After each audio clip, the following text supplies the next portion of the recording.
voilà, l'eau est passée dans le bâtiment et même dans la salle de traite, donc hier et avant-hier, c'est ça. Bienvenue sur le podcast de Ceux qui font le lait, un programme proposé par la Fédération nationale des producteurs de lait.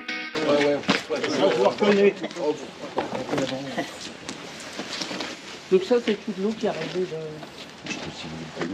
Ah non, parce que là, c'est arrivé de la... Ah, c'est monté d'en bas. Ouais, par là, c'est tout arrivé comme ça. Les étables, là, s'il y avait des animaux. Ouais. Hier, on a nettoyé parce que j'ai eu l'autorisation de nettoyer, sinon j'avais fini. Ah ouais, c'était inondé, je crois. Ah ouais, bah non. T'as eu le temps de les virer ou quoi? Ouais, tout cela, puis j'en ai encore un lot que j'ai dû mettre dans une autre étable. Là, je les ai pas remis, mais là, celui-là, je suis obligé. Et ce soir, on verra s'il faut recommencer ou pas.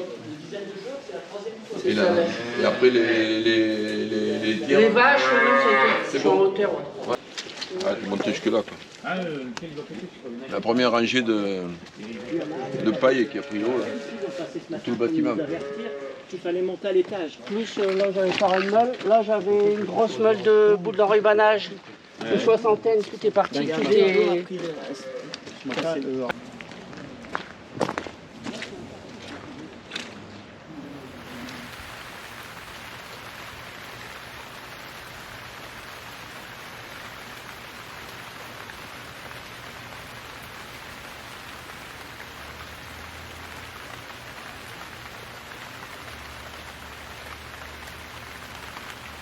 La semaine dernière, il y a une tempête qui s'est abattue sur le nord de la France, de la Bretagne au Pas-de-Calais. Quelles ont été les conséquences directes pour toi? Déjà, on a eu la tempête, donc des bâtiments découverts, des portes d'hangars arrachées. Donc là, aujourd'hui, j'ai quand même pas mal de fourrage qui prend la flotte. Sachant qu'en fait, le problème, c'est que c'est des gros coups d'eau.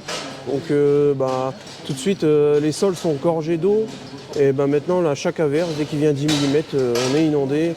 Le secteur du Boulonnais est complètement inondé par rapport à la Liane. Et du coup, voilà. D'accord, et chez toi, les conséquences des inondations, ça a été quoi?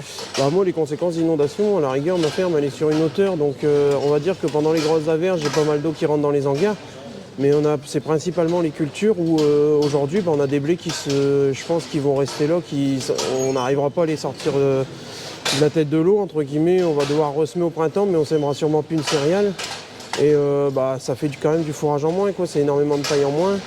Et des prairies, pareil, entre guillemets, les prairies, aujourd'hui, elles sont pleines d'eau. L'herbe, pour la redémarrer au printemps, ça va être compliqué, je pense. Les conséquences, il y a eu des tuiles tombées, il y a eu quelques portes qu'ils ont cassées. Un peu d'arbres, forcément, un peu d'arbres qu'on n'a pas encore été voir. Vu le temps, on n'a pas été...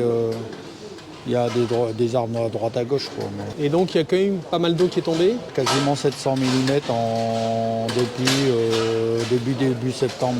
Il y a eu, depuis le 24 octobre, il y a eu 400 mm. L'eau, en fait, nous, le problème, c'est qu'on a de plus en plus des gros coups d'eau, des gros coups d'orage, avec des sols gorgés d'eau. Donc l'eau arrive trop vite dans la cour, malgré qu'il y a 15 hectares de prairies derrière. Les 15 hectares de prairies, ils sont devenus imperméables et ça descend trop vite, en fait. Nous, on a la chance d'avoir un système pente paillée et logette. Donc il y a des couloirs de raclage, donc elle a traversé les couloirs de raclage. Et il y avait de l'eau dans la salle de traite? En fait, ça prend tous les regards d'écoulement de fosses, etc. Donc ça remplit les fosses et ça remonte dans la salle de traite, forcément. Les inondations, non, on n'en a pas eu. Un peu d'eau qui a monté dans les bâtiments des Genis, mais on avait prévu en amont cette année, au mois de septembre, j'avais dit on refait tous les fossés autour de l'exploitation, les anciens fossés existants. Donc ça a bien drainé l'eau. Mais l'eau, elle a quand même monté un peu à force. On est dans la zone de collecte où il y a pas mal sur le Boulonnais où il y a pas mal d'inondations.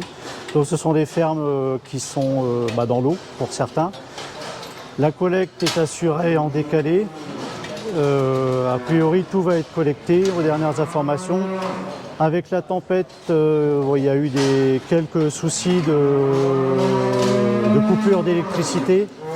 Donc là, il y a eu au niveau du groupement, on s'est arrangé pour essayer de pouvoir fournir des groupes électrogènes aux personnes qui n'avaient plus d'électricité. C'est vraiment un sujet, pour ça qu'en venant voir concrètement ce qui se passe, moi ça me permet de remonter au pouvoir public là, au plus rapide.